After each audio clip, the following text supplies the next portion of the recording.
Dan begitu pula yang didapati oleh Ashabul Kahfi di Philadelphia, Damaskus, Suriah. Ya, 100 tahun setelah Nabi SAW diangkat ke langit. Nah, kemudian itu bulan pertama, Martius. Nah, bulan kedua itu terkait dengan ritual penyambutan musim semi. Karena di 3 bulan sebelumnya, ya, Januari, Februari, Maret itu mereka mengalami musim dingin. Maka di bulan berikutnya itu dalam keadaan musim semi, mereka sambut dengan sukacita. Maka diadakan ritual penyambutan musim semi. Ritual itu dinamakan Aperili. Jadilah ritual itu di waktu di mana ritual itu dilakukan dinamakan bulan Aprilius.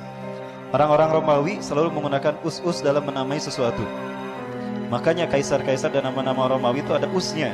Maximilianus, Adrianus, ya, Heraklius.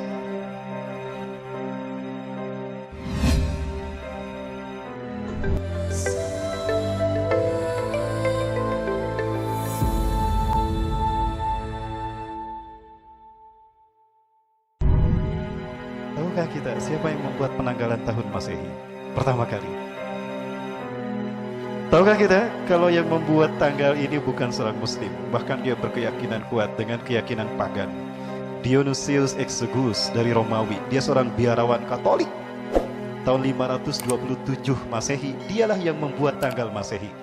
Penanggalan Masehi ini dia namakan Anno Domini. Bahasa kitanya adalah tahun Tuhan kita. Kata mereka, Tuhan mereka adalah Yesus. Berarti tahun Masehi adalah tahun Yesus Kristus. Lalu dipakai oleh umat Islam. Boleh tidak? Penanggalan Masehi adalah tari yang dipakai secara internasional dan oleh kalangan gerejawan dinamakan Anno Domini, disingkat AD. Anno Domini diambil dari bahasa Latin yang artinya tahun Tuhan kita. Orang-orang Latin mereka menyembah Yesus. Ketika mereka menyebutkan tahun Tuhan kita berarti tahun Yesus Kristus. Ya, atau juga disebut Common Era, CE ya, yang artinya era umum, terhitung sejak lahirnya Isa bin Maryam atau yang mereka sebut Yesus. Nah, maka petinggi gereja Katolik memerintahkan, di Vatikan memerintahkan kepada seorang biarawan terkemuka yang bernama Dionysius Exiguus pada tahun 527 Masehi untuk membuat penanggalan Masehi, peninggalan tahun Masehi yang titik tolaknya adalah kelahiran Yesus Kristus. Lahirnya Yesus disebutnya apa? Natal. Baik. Penanggalan tahun Masehi yang dibuat oleh Dionysius Exiguus itu hanya 10 bulan pada awal mulanya. Bulan yang pertama bukan Januari. Bulan yang pertama adalah bulan Martius. Ya. Dikaitkan dengan dewa Mars. Kita tahu bahwa bangsa Romawi ini adalah kaum pagan penyembah banyak dewa. Dan dewa-dewa yang mereka sembah, mereka yakini, mereka imani dibentuk, dibuat patungnya. Maka bertengger di kekaisaran Romawi patung-patung dewa-dewa mereka. Ayah Dionysius, Herakles, ya, Jupiter, Apollon. Dan begitu pula yang didapati oleh Ashabul Kahfi di Philadelphia, Damaskus, Suriah.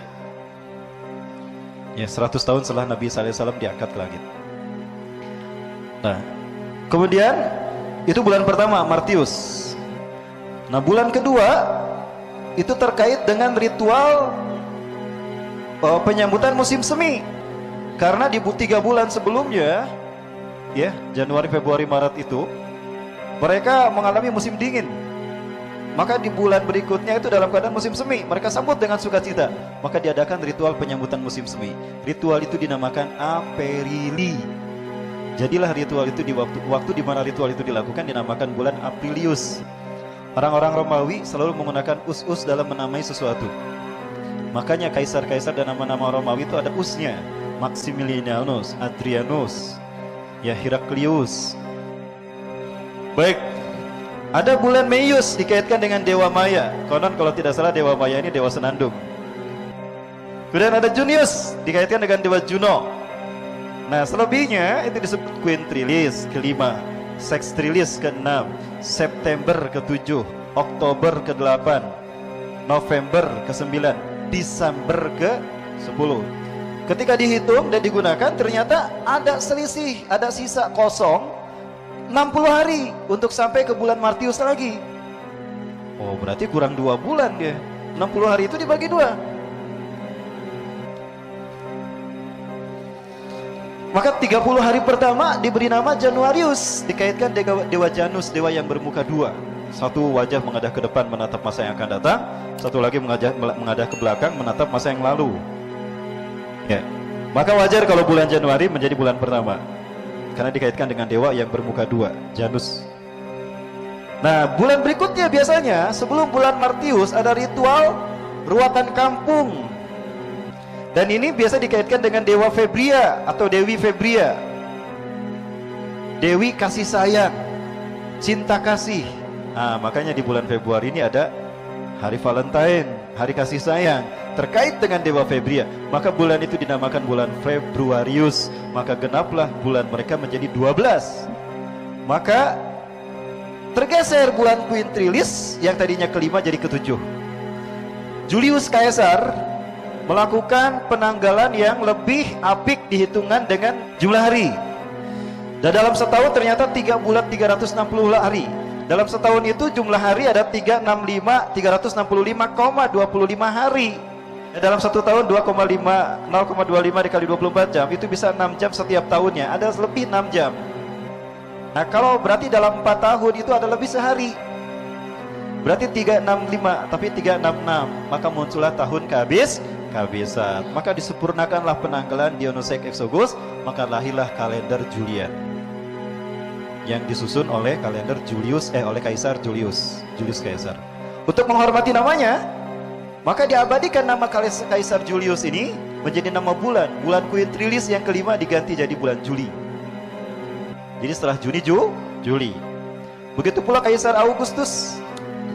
Dia juga memiliki pengaruh kepada bangsa Romawi yang besar, tidak kalah dengan Julius Caesar. Maka Sectrilis diganti dengan nama Augustus. Jadilah setelah Julius ada Augustus. Ya. Namun sepanjang perjalanan penggunaan kalender Julian ini ada penyempurnaan yang dilakukan oleh Paus Gregorius ke-13, di mana ada kemelesetan antara musim dengan tanggal tidak sama. Ya, Desember itu bisa turun salju. Oh, kenapa ini mah panas nggak turun salju? Berarti ada salah hitung. Maka dipangkas bulan Masehi ini, tahun Masehi ini sekian hari. Kalau tidak salah, dipangkas sampai 40 hari atau 20 hari. Dipangkas 20 hari agar sesuai dengan musim. Maka lahirlah kalender baru yang disebut kalender Gregorian. Kalender inilah yang digunakan di seluruh dunia sampai hari ini. Kalender Gregorian. Suku Maya juga membuat kalender Yucatan. Tapi beda. Dan kalender Yucatan berakhir hanya di tahun 2012. Baik, Alhamdulillah. Jadi sudah jelas bagi kita bahwa ternyata tahun Masehi ini satu dibuat oleh siapa? Seorang biarawan Katolik, namanya Dionysius Exogus. Dia beriman tidak? Dia imannya kepada siapa Tuhannya Dionysius? Allah apa Yesus? Yesus. Kira-kira dia membuat penamaan bulan berdasarkan syariat Islam, berdasarkan iman Islam, atau berdasarkan keyakinan Yesus Kristusnya? Ya berdasarkan keyakinan Kristennya. Dari anak orang diturutan kita pakai sekarang. Berarti kita menggunakan kalender Yesus Kristus. Boleh tidak? Mulai hari ini ganti ya. Baik, Alhamdulillah. Kemudian tentang Natal. Natal itu bahasa Latin, artinya lahir. Secara istilah, Natal itu adalah upacara orang Kristen untuk memperingati hari kelahiran Yesus Kristus, Tuhan Yesus. Maka disebut Natal. Baik, Alhamdulillah. Paus Liberius ternyata orang yang pertama kali membuat konsep Natalan sebagai konsep lahirnya Isa Yesus Kristus. Ya, betulkah Yesus Kristus lahir 25 Desember? Bapak Ibu yang dirahmati Allah, Vatikan itu adalah tempat markas dari gerakan-gerakan Kristen Katolik. Mereka sama sekali berbeda dan jauh bertolak belakang dengan keyakinan Kristen sebelumnya. Nah, mereka ini kemudian membuat sebuah gerakan untuk mendakwahkan paham-paham mereka yang dikaitkan dengan penyembahan Dewa Matahari. Kita lihat Dewa Matahari di seluruh dunia. Ternyata Dewa Matahari bukan satu, ada banyak Dewa Matahari. Semuanya lahir di 25 Desember dan lahir dari seorang perawan, Isis Mary. Ya. Nah, paham keyakinan Dewa Matahari ini dibawa oleh Vatikan ke bangsa Romawi yang saat itu bangsa Romawi meyakini Yesus Kristus sebagai Tuhan mereka. Ya. Betulkah Yesus lahir di 25 Desember? Ya.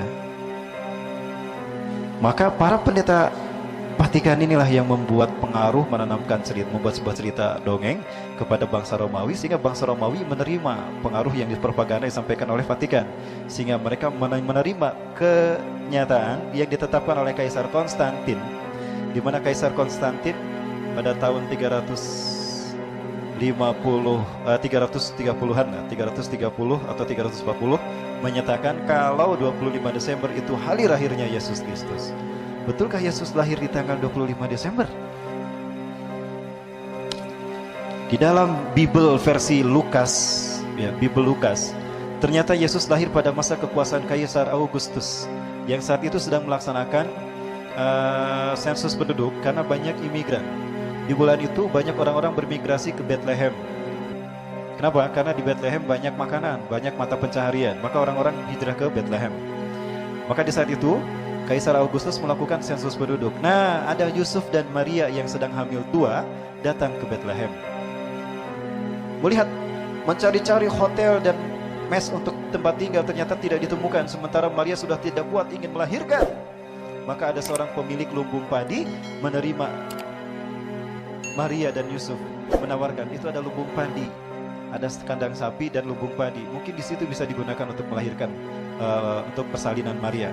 Biar saya bersihkan dulu. Maka betul kan Yesus lahir di lumbung padi. Cerita mereka. Ya. Di mana pada saat itu, di malam lahirnya Yesus, para penggembala kambing menggembalakan kambingnya di padang-padang rumput, karena padang rumput tumbuh rumput subur. Nah, baik. Bulan Desember biasanya turun salju ya. Mungkin nggak di bulan Desember padang rumput menumbuhkan rumput yang bagus sehingga para penggembala kami menggembalakan rumput di bulan Desember. Padahal di bulan Desember Romawi itu, Palestina itu, Syam, biasanya turun hujan salju. Mungkinkah menggembalakan kambing di musim salju?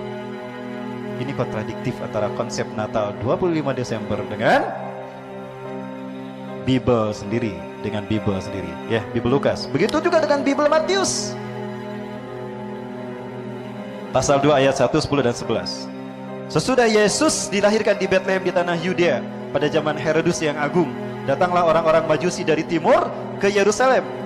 Mereka melihat bintang berapi, komet hijau bergerak. Wah, ini Yesus sudah lahir, bayi itu sudah lahir. Dicari-cari, ketika didapati di rumah yang di mana Yesus tinggal, ternyata Yesus sudah dilahirkan. Maria sudah menggendong Yesus. Pada saat itu, para pendeta Majusi dari timur ke Yerusalem ini melihat bintang di langit. Berarti langit dalam keadaan cerah. Cerahkah langit di musim salju? Tidak. Mungkinkah bintang terlihat di musim salju? Berarti konsep Natal 25 Desember bertentangan dengan Bible, kitab suci orang Kristen sendiri.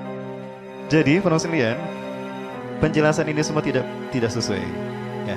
Lalu dari mana doktrin ini? Doktrin ini lahir dari para pendeta Sanhedrin.